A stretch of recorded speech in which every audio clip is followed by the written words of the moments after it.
Thank you for making your time out over here on a Friday morning, weeding through the Delhi-Gurgaon traffic. And thank you, speakers who have been here since morning. They didn't want to miss it and they want to be late.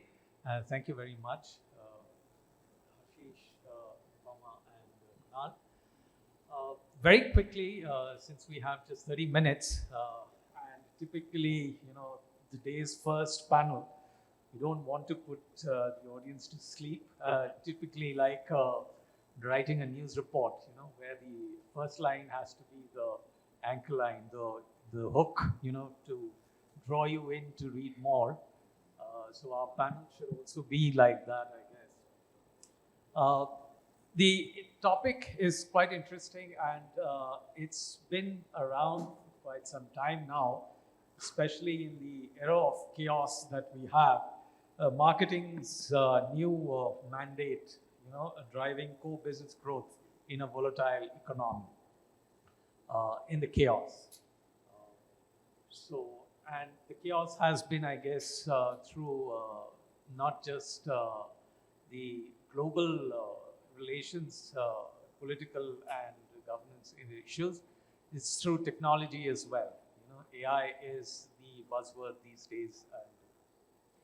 So to quickly come, I can start off with Ashish. Ashish,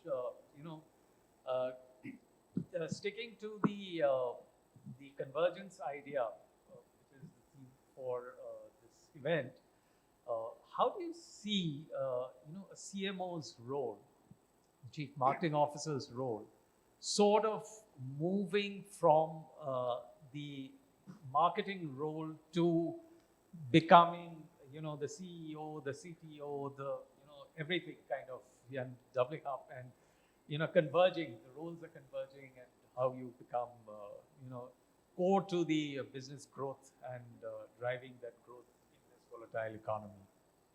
First and foremost, I think it reminds me of Business Standard. I think it was the first one to have a supplement called Convergence. Yeah. And it used to be a benchmark in reporting on convergence. Secondly, I'll take a moment to congratulate Karan.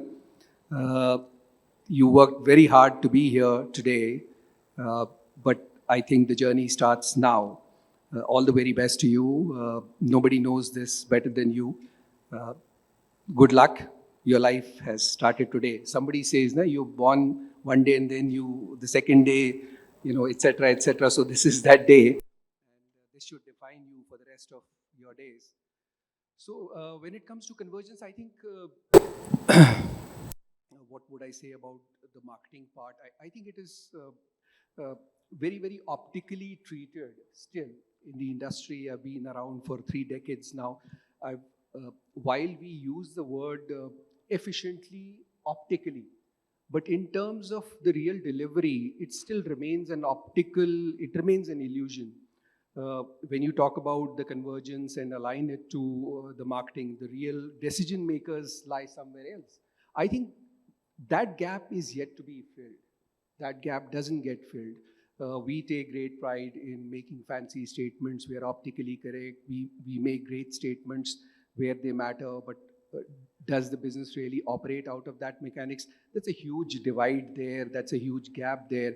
But if you were to really do that, then you put it rightly, then you're looking at a role that is truly at the cusp, at the precipice of convergence of revenue.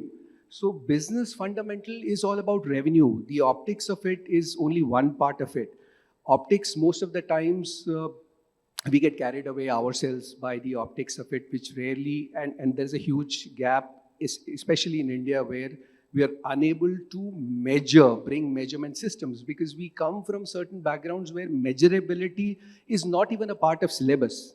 So when people are educated for marketing, the measurability is never discussed. So I think why this gap remains is because the marketing measurability is very, very loosely defined.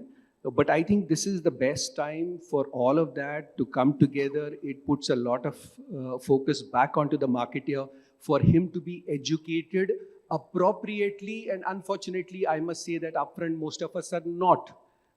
We still fail to see behind big billboards and fancy advertising, and it's ultimately the role is nothing but you are a glorified coordinator between the account and the agency and creating fancy stuff. I think it needs to move beyond that. That's a gap that I continue to see. So you're saying that the CMO is that role has not really stepped up to becoming the key business growth. See, traditionally, if you saw, then in India, not just in India, but most of, especially you will see this in consumer goods, that when you say marketing, it's about delivery of a standard of living. I mean, it's about creating a product that will make somebody reach out for that magical action, for somebody's hand reaching out to the purse. That measurability is still not there. The point is that when you talk of marketing, you're missing the biggest link today, which is a role unfortunately done by the sales head or by the CEO, which should be the marketing guy's role, but then the marketing guy himself is not educated that much. I mean, it's not a part of his DNA. He neither comes from that background to understand how the market works. So I think while the spotlight is on the marketing, but real decision maker you will find actually somewhere else. Right. Because he's not creating the product. He's only creating the optics of it. He's not even creating the distribution channel. So the two most important aspects which unfortunately are alluded to align to a marketing guy, but then the decision maker, he's not the decision maker. He's only dressing up that decision. So I think that is a gap. Right. So you touched upon an interesting area, the FMCG area, which is the most sales and distribution driven. And in fact, we were discussing this. We have an FMCG leader over here as well. Kunal, you want to come in over here on this? No, I think, Arindam, this is a very interesting space that you've picked up. And, I'm just trying to give a perspective which is slightly alternate to what Ashish just mentioned.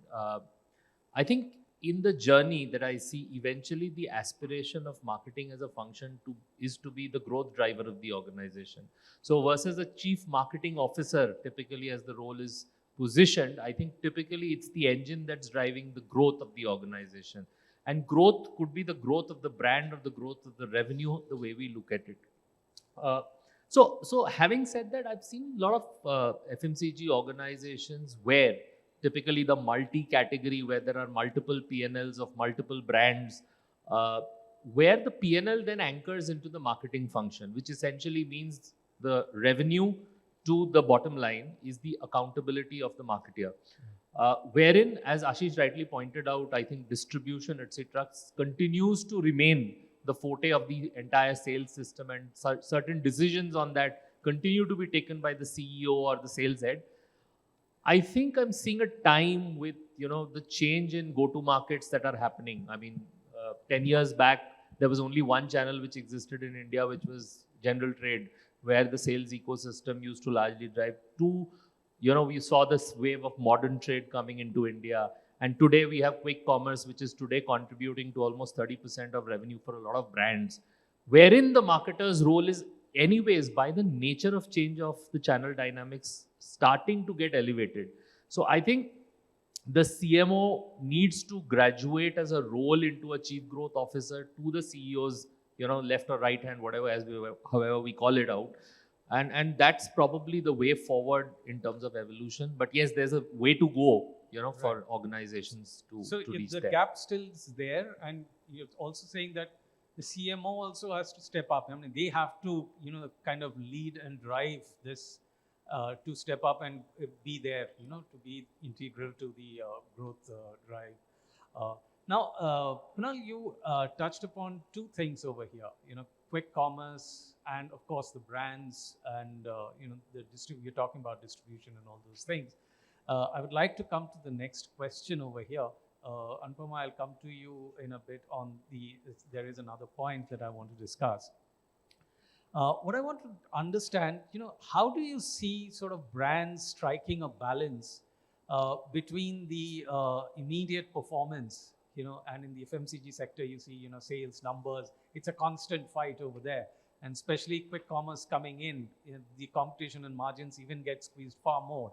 How do you see that brand striking balance between the immediate performance and investing in long-term sustainable growth and long-term sustainable play? See, I think it all starts, Arindam, with defining what the problem statement the brand has. For example, the brand's problem statement could be salience, in which case, what do you measure actually to, and I think Ashish touched upon that point on measurement. I feel that anchoring of measurement, because as organizations, we have this tendency to look at revenue, quarterly revenue as the only measure. Now revenue comes on the back of, a lot of interventions that we take across the spectrum, right? From, optimization of supply chain to the right SKU, to the right portfolio, to, distribution and so on and so forth. It's not just one thing which is driving that. It's a multi-factor, multivariate thing which is kind of impacting revenue. So I think one, it is important for brands to really take a step back and to be able to define what really are they trying to move, which metric should be measured against what intervention. So a lot of large size brands today are saying that a lot of marketing investments are focused on driving certain metrics on the brand, and then hence that needs to be measured versus looking at pure play revenue, because revenue is then a function of a lot of other things, right? There is another end of the spectrum where a lot of brands are investing significantly on pure play performance marketing, which is to, drive conversion at the bottom of the funnel. And sometimes that falls because, you don't get those conversions essentially. You're walking at the bottom of the funnel, whereas your actual role should be to work at the top of the funnel. So I think there's no right playbook today, given 2-3 things. One, the fact that brands' roles are changing. Channel mixes are changing.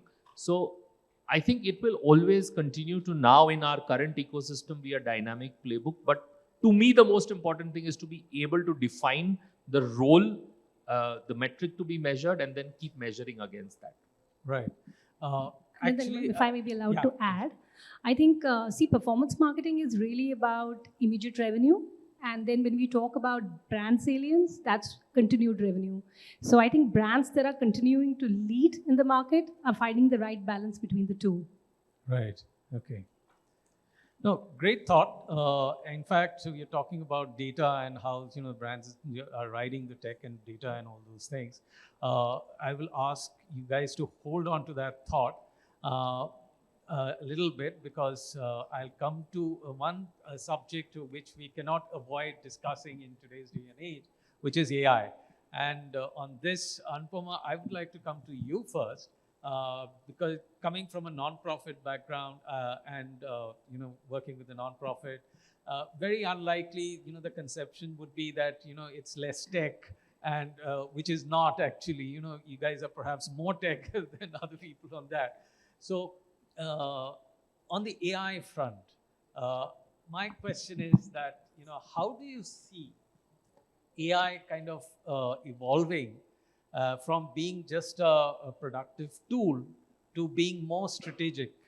And the typical question that I ask is that in a marketing role, people really have a thinker's hat over there. You're strategizing, you're thinking deeper and laterally. Is AI sort of taking over that role, or humans are going to still be there to do that that creative thinking? Yeah, so to address the question up front, I think humans will always there. Human ingenuity and decision making is going nowhere. What AI does is gives you that speed, that efficiency. Earlier, when you would spend maybe hours and weeks and months to do that market research, it's giving you a starting point. But the decision making will always stay with the human. And what AI is allowing you to do is bring in that personalization. Especially speaking from the not-profit space, we work in the job creation, job fulfillment space. And for us, every single beneficiary matters. So for me to be able to customize, use AI to be able to customize and personalize it the way they want to learn, and to be able to do it in their own language is very important. So I think AI is giving you that efficiency, but it's going away. The human ingenuity is not going away anywhere. At the end of the day, decision making will stay with the human. Right. Great thought. Ashish, you have any thoughts on this?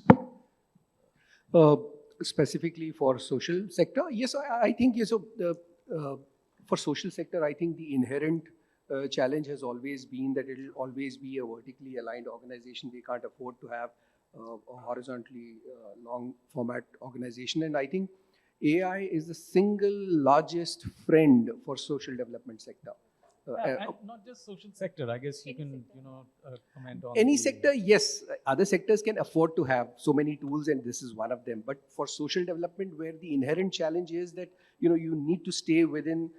There's so much of legalities. There's so much of ethics. It is still perhaps the only sector where ethics is something at the forefront of that all, and therefore you have to be very cautious with every money that goes out, and therefore I say that AI can be the single largest tool for social development. And if I may add, to what Ashish just said, it's allowing us to democratize and reach scale at an unprecedented level, which you cannot do at a one-on-one level. And that is where AI can be the best friend and help allow you to reach, every single last mile connectivity, because everybody in India has a phone, a smartphone, and a net connection, and you're able to actually reach them in their homes. So, which is the biggest democratizer and leveler for me in that sense. Right. So I just want to bring in one quick perspective on this whole vertical horizontal piece. I think AI, and I'll give you a case in point of how we're using it. Commerce today provides so many data points, right? And those data points, frankly, the kind of analysis that teams used to have to do over it, it used to take hours. Whereas, today we are living in a day and age where decisions need to be taken on a continuous basis. It's today versus what I need to do tomorrow. There are layers of this which can run on AI tools which will give you those insights. But those insights then need to be built into frameworks where the human mind will have a role to play. And the quality of the framework that you build on the basis of which you'll take decisions is actually still the human mind. It's just helping you drive better efficiency and looking at more quality data from data. So I'm just saying that some of the use cases that we are seeing happening are emerging. But that's the current scenario you're saying. Yeah. But going forward, do you see that AI is sort of moving into that strategic role where it also starts doing that deep thinking? The way I see it, I mean, AI does keep getting trained on the way you're looking at data, right? So it is going to reach there, but maybe the role of the human mind is still going to, because the way you look at this data today pivots when you look at it from a different perspective tomorrow. Right. So the human mind will still keep moving ahead of the AI learning curve. So basically, you're saying that human mind also sort of moves like AI, kind of keeps on learning and moves ahead. Yeah, with the original AI. Right. Ashish, you were, interestingly, you were talking about, how it'll be the era of prompt engineers. How you sort of make AI useful and what you do really at the back end, which makes AI. So you're fueling AI kind of a thing. So you want to talk about it? See, actually, this whole scenario reminds me of an old saying. They say you don't cross a river by the law of average because you will always drown in the middle. So most of us, when we approach an AI, hardly any differentiation that I see between a Google search and AI. We just stopped using Google search and started using AI, but that's not how it works. So one has to know how to use it, if I may, take you back in time, it reminds me of one of my assignments when I was the business head for Bajaj overseas. So I used to handle a portfolio of roughly about 300 crores back then. Now, an organization like Bajaj was failing in creating a better market share, and market share would be restricted at about 2.5%. So I'm talking about the FMCG vertical and I used to head that business overseas. Now, did a company like Bajaj have any restrictions in using assets, or we always, even if you were to sneeze, you would use the big four? So, but then they were all failing. And the fundamental of that was that somebody was not looking at the right thing, not approaching the business case with the right view. And the first things first is that when you are talking about an Indian brand in an overseas market, you are directly talking to an Indian audience, which is restricted by the law of visa. So every organization has certain positions that are already validated, can't go beyond that. So there will be traffic coming in, traffic coming out, but the numbers will stick the same. All of them were making that blunder. They all had everything, but then the human mind was not there to take a back step and use the tools. We are getting consumed by, we largely get consumed by, overwhelmed by the technology that we're using. And therefore we lose a track of ourselves, like saying that you forgot computing because calculators came in. It doesn't work that way. You need to know, and first and foremost, who is important. Is it the person using the tool or the tool in itself? By getting overwhelmed, you agree that you are inferior to the tool and the tool eventually will drive you. And that is going to be a catastrophe. That's not how businesses work. All the businesses fail because they represent something, or they get consumed by an idea, not understanding the depth of the river. And then that's how they get, most of the business cases that fail only fail because they got consumed by the idea, not understanding that how the whole river has to be crossed. Right. So basically, we have to continue getting smarter and smarter. And of course, there is no way, it reminds me of a very old picture where Amol Palekar was going through a career crisis, and Ashok Kumar tells him that, there is a bottom will always be crowded, but then there will always be a place at the top. But then you got to work very hard to be at the top. Most of us, we don't. I mean, I have to be shamelessly candid about it. We look for shortcuts. And as he was rightly saying, that there's so much of pressure of delivering overnight. Nothing ever was delivered overnight. Failure is delivered overnight. We cover that failure. You look at some of the quick commerce companies, you look at some of the finest examples that are given, their balance sheets are a deep bloody scarlet, and that's how businesses fold overnights and thousands are left jobless because somebody got overwhelmed by an idea of market share. Never lose the fundamental, which is it needs to make money. It needs to fund, it needs to at least have that money to be able to experiment with something. If an experiment goes wrong, the business fundamentals have to be strong enough for you to not get hit by that experiment having failed. Right, fantastic. Thanks for the great insight. We come to the last leg of our conversation, and this is something which we cannot avoid, is about skilling. With a lot of, now I come to that thought that you were talking about, a lot of data, technology, AI coming into this. How does the CMO's role, how does the CMO sort of upgrade and reskill or skill up, whatever? How do they change to sort of stay a pace ahead in this whole game of... So I'll just come in. I think, Arindam, I think today's day and age, obviously, like Ashish rightly said, the first point is not to get overwhelmed or to run after it like a fad, And today, frankly, I feel a lot of us are maybe, looking at AI that way. A lot of us would say we are using AI, but what are we actually using it for? I think that needs definitely one level of evolution.